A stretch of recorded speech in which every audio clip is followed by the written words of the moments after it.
చంద్రబాబు ప్రభుత్వం మరోసారి భారీగా అప్పు చేసింది. మంగళవారం ఏకంగా 3,900 కోట్లు అప్పు తెచ్చింది. రిజర్వ్ బ్యాంక్ సెక్యూరిటీల వేలం ద్వారా అప్పును సమీకరించింది బాబు సర్కార్.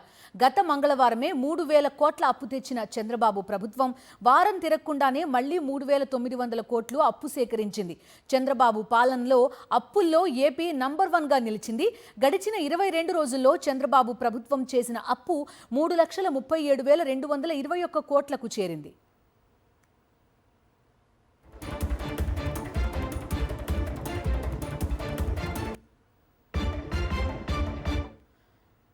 మంగళవారం అప్పుల వారంగా మారిపోతోంది. ఈ మంగళవారం ఏకంగా 3,900 కోట్ల అప్పులు సమీకరించింది బాబు సర్కార్. మా కరెస్పాండెంట్ సతీష్ జాయిన్ అవుతున్నారు.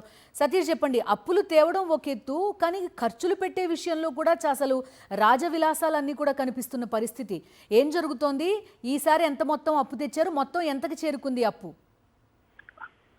ఇది ఆంధ్రప్రదేశ్ రాష్ట్ర ప్రభుత్వం, ముఖ్యంగా చంద్రబాబు ప్రభుత్వం ఏర్పడి దాదాపు 22 నెలలు గడుస్తున్నటువంటి సమయంలో ఈ ఆర్థిక సంవత్సరం ముగింపు సందర్భంగా భారీ అప్పు తీసుకొచ్చింది రాష్ట్ర ప్రభుత్వం.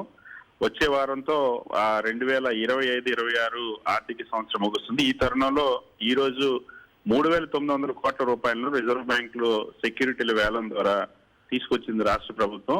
వాస్తవానికి గత మంగళవారమే 3,000 కోట్ల రూపాయలు అప్పు తీసుకొచ్చింది. మళ్ళీ ఇప్పుడు ఈ మంగళవారం 3,900 కోట్ల రూపాయలను అప్పు తీసుకొచ్చింది.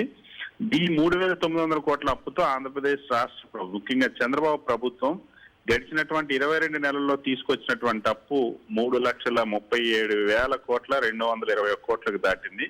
మనం చూస్తే 5 సంవత్సరాల్లో 60 నెలల్లో కోవిడ్ లాంటి సంక్షోభ పరిస్థితులు ఉన్నప్పుడు గత వైఎస్ జగన్మోహన్ రెడ్డి ప్రభుత్వం 60 నెలల్లో 3,37,000 కోట్ల రూపాయలు అప్పు చేసిందని సాక్షాత్తు ఇదే చంద్రబాబు ప్రభుత్వం అసెంబ్లీలో ప్రకటించింది. అటువంటిది ఇప్పుడు 22 నెలల్లోనే చంద్రబాబు ప్రభుత్వం ఆ అప్పును మించి అప్పు చేయడం అన్నది ఆర్థిక నిపుణులు సైతం విస్తుపరుస్తుంది.